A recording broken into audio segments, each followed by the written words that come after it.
Thank you all for joining us today. It's amazing to see the film on the big screen as well. I would just love to hear kind of how this started and also just the focus. I mean, there are so many Chinatowns, so why the specific focus on New York, Vancouver, and Montreal? Well, I mean, first I'd like to say thank you so much, to the subject, everyone who gave their stories and their time for the film, and the crew. I'd love to shout out. There's our two cinematographers are here, Josh and Nate. Where are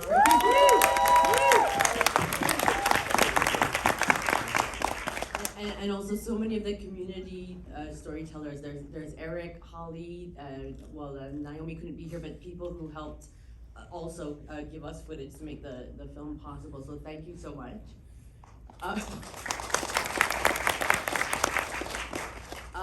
Yeah, I mean, the story, it kind of started, I have, deep connections with the Chinatowns in Montreal and Vancouver, deep family connections, and I did a film about 20 years ago now, almost, on the Chinese Head Tax and Exclusion Act up in Canada, and that film premiered in Chinatowns across Canada. So I was very kind of intimate with Chinatowns and their communities, but fast forward kind of 20 years into the future, I'd seen a lot of these Chinatowns entering into a state of neglect and decline. And then I was at a gathering, a coast-to-coast gathering of Chinatowns Against Displacement in New York's Chinatown here, literally 3 days before they shut down New York for the pandemic, so that was in March of 2020.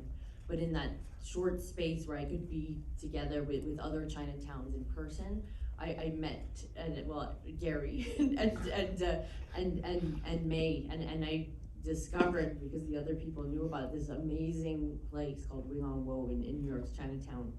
And it just kind of sparked my imagination, because it was one of the oldest, well, it is the oldest storefront in New York's Chinatown, but breathing such new life into the Chinatown, and it was the kind of space that was so special. And then of course, the pandemic hit, and thankfully we had met in person because we could continue talking online. And of course, I was following the story of the jail in New York's Chinatown, and looking for news articles, and this guy Jan Lee was in a lot of the news coverage. So I Facebook messaged him and kind of talked to him and started talking, and then I realized that Jan lives across the street from May and Gary, because I was only meeting Jan. We were talking virtually for like 9 months, and Nate, thank God, who was here based, the New York-based cinematographer, who knew May, and May was the one who found Nate for me. I was able, because I couldn't cross the border for the first 9 months of making the film. But anyways, that's a long story of how it kind of got started. I mean, it's just incredible. I feel like the number of community participants you've got to be part of it, and you do feel that sense of like intimacy and friendship in it. And I wondered how you balanced all of that, because there's really important points of discussing displacement, gentrification, also just kind of the way city rezoning happens and infringes on Chinatowns. But you also, at the heart of it, have this continuous celebration of Chinese culture. And what was that editing? Because the editing is just so fluid emotionally. I'll defer to the editor. Well, I mean, at the very start of the process, that was a huge thing for you, which was, we were going to be focusing in on these, very hard topics, but at the center of the film, it had to be about love, it had to be about community. And so, we had these moments, with Gary, with May, with Jan, that were real, that were genuine, that, felt like the community was alive. And so we built the film around those moments, and the rest of it kind of flowed easily, but as long as we had those things kind of anchoring it, we knew we had a film.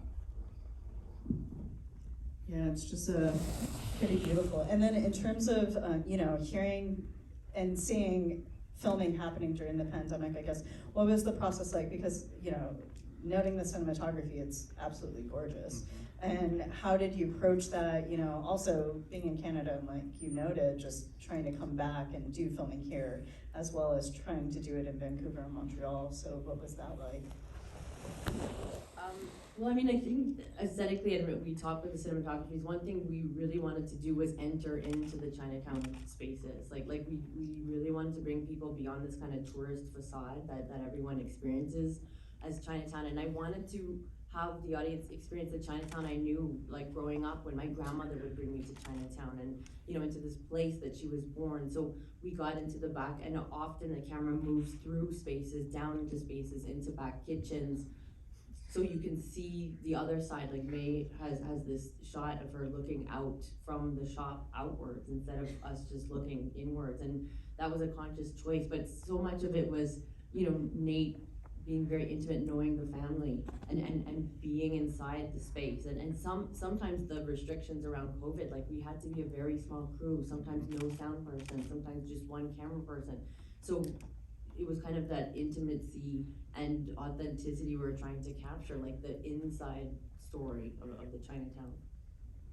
It almost feels like maybe it was to the benefit, because I felt like so much humor and just like the charm of everyone, like they just felt so relaxed on camera. So I just wondered, like, how did you build up that relationship? Because I felt like any space you went into, people were just like telling jokes, people were just like feeling so like open on camera, which was like pretty phenomenal to see.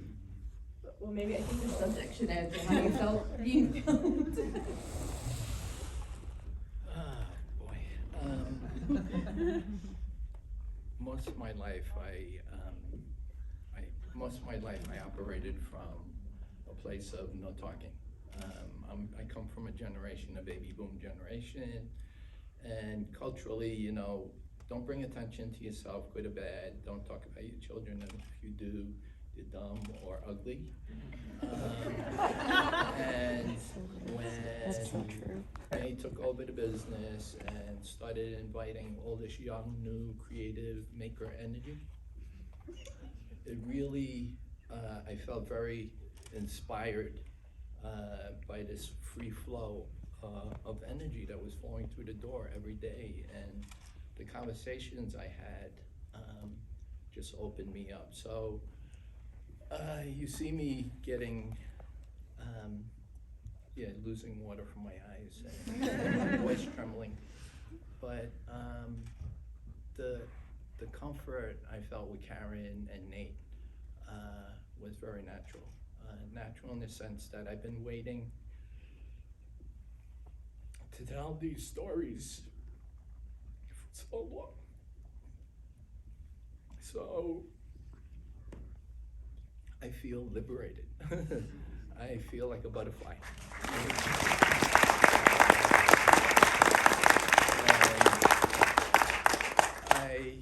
And in my mind, when May took over, I was still thinking I was 33, and this is only 7 years ago. But 7 years later, my body's telling me you're not 33. But my heart and my spirit and all those I come in contact with has really opened me up and really allowed me to be more, bigger, better. And that's what I insist with everyone I talk to, that you could be more, bigger, better. And let's try to do this together. You're not alone. So that's a long response. It'll add in there. I kind of steal a little bit of time in there. Yeah. I think one of the things that we can't discount in having people open up to Karen specifically is that Karen is a long-standing family in Chinatown in Montreal. And so I know that for somebody like myself and someone like May's family, we relate to other people who have been there a long time. And so the minute when Karen said, hey, I'm from Chinatown, here's my family history, she was very open about that history. She was open about where she's going with this and what story she needs to tell based on her own life. And so that immediately opens the door to families like ours, because we say, hey, we're talking to someone who speaks the same language, quite literally, but also has the same lived experience and also the same frustration, eat the same food, have the same jokes, we still have the same frustrations. And I think that's why she had the access that she did, is because people related to her right away. Thank you. Yeah, and thank you all for just being so open on screen and sharing that with us, because your stories are so important to have shared with so many people, so thank you. I'd love to see if audience has questions for the film team. No one has to be shy. Karen and Bob have just solved all the problems with Chinatown, so we can all go home. So with this film, this one film, they've done it all. But in all seriousness, this brings to light how much more work we have to do. It really underscores all the work that all of these activists have been doing in all these cities, but really lays the groundwork for the conversation that we now take to our elected officials, just the way that they did in the film.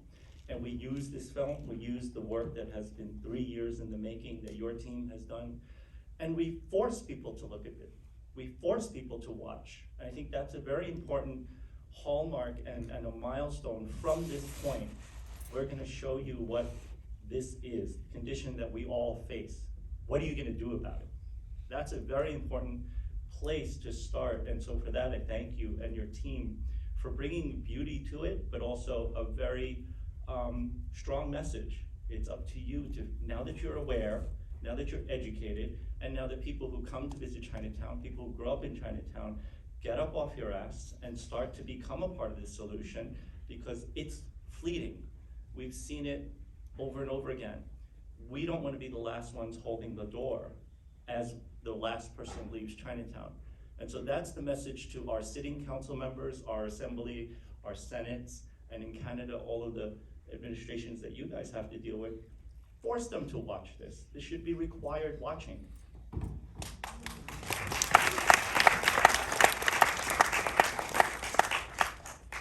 I see questions in the back. Yeah, and then we'll repeat in case people don't. Yeah, perfect.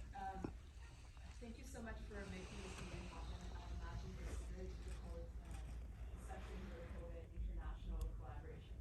I just have a quick question on the producing side, because I noticed that has been silent since then.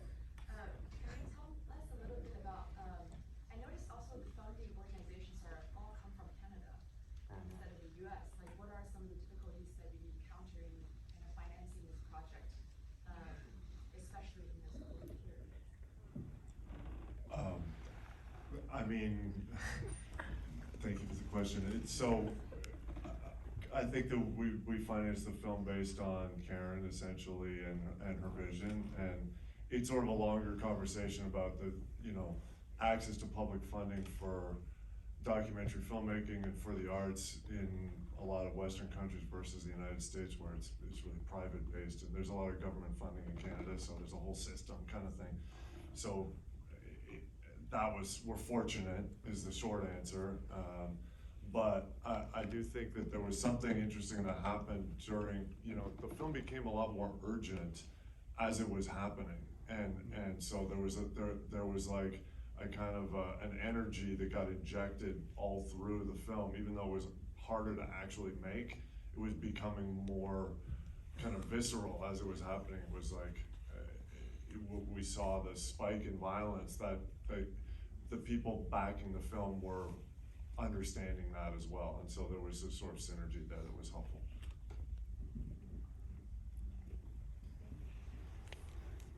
In the back. Hi, Pam Yang. Nice to meet everybody. In the film, it was funny, it was emotional, it was teary. This was beautiful. This is kind of for everybody on the panel, whoever wants to speak to it, kind of building off what Jan had left us with, is oftentimes you see these things and you're educated about new issues or you feel it personally, it's kind of like, now what, right? So I'm curious, for each of you, as you look ahead, as you look to the future, whether it's just what you personally want to see happen in Chinatown, and I was actually thinking maybe for this question because I hadn't heard from you yet. Whether it's what you personally would like to see happen, or what you would like others to do, or even as filmmakers, like what do you hope for people to take away? But I'm just curious, kind of looking ahead, like how you all feel like No, I'm gonna defer to May because really, like, you're the one, when we had that first discussion, when I first met you, I was speaking in the kitchen with you, that had such a forward-looking, viewpoint on Chinatown, because everyone thinks of Chinatown as this history museum, you know, so that's what I would love for you to answer this question. I was gonna try to stay silent for this whole panel, so. Yeah, I think the film was really emotional for me, and I really appreciate how Karen and the I Steel film team forced us to do all the things that Jen mentioned, but also pause and celebrate and be joyous, because I think in this work it's really easy to get into the minutia and the politics and everything and not see the beauty of what we're doing. So I really felt that deeply in this film. But to your question about the future of Chinatown, I think specifically in New York's Chinatown, there's a lot of really exciting things happening, and I think you know, besides what we're doing at WOW and what Jan is doing and organizing, there are a lot of grassroots organizations and initiatives that have popped up during the pandemic. And those have been led by young people, and a lot of them have been led by women and non-binary people. So I think that's a really exciting thing to see for the future of Chinatown, given the historical context that we saw, that Chinatown started as a men's club. And I really want to see femme, non-binary, trans, queer people at the front and center of what the future of the neighborhood looks like, because that is important to carving out an alternative future for what the neighborhood could look like. So I want to give a shout out to everybody in here who is active in Chinatown too. You're doing a lot in showing up and organizing and doing all the things that you're doing now. So thank you.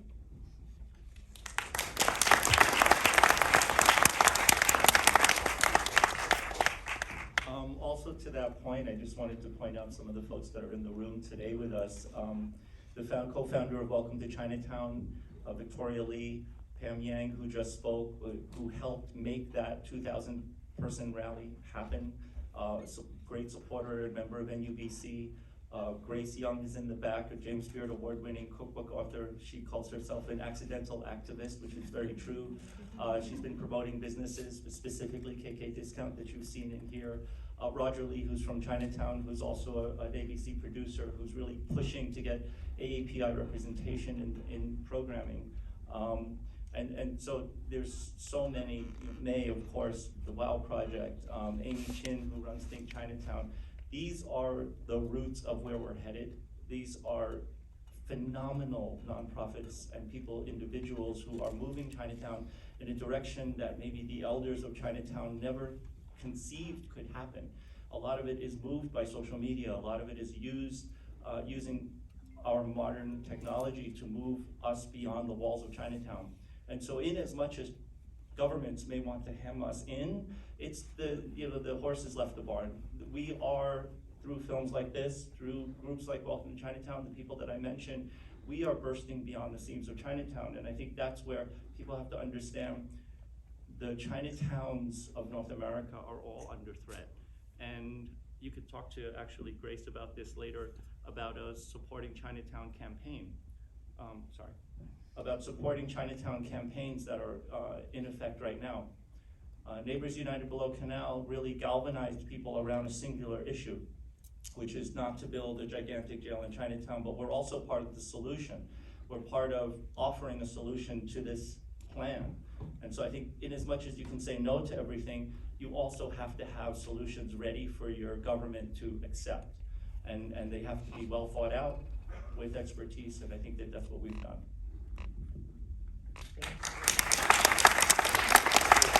Thank you. We do have to wrap up, so I just wanted to see if any of you had any final thoughts you'd like to share. Can I just ask everyone to vote for the audience award if you're so inclined? Yes, please scan that QR code or go to the Doc NYC FAQ for that. Thank you everyone for coming, and there'll be another screening on Sunday, so tell your friends. And also spread the word. It's also playing on Doc NYC's virtual platform, so anyone within the US can watch this. Share, spread the word, let's get this film out there.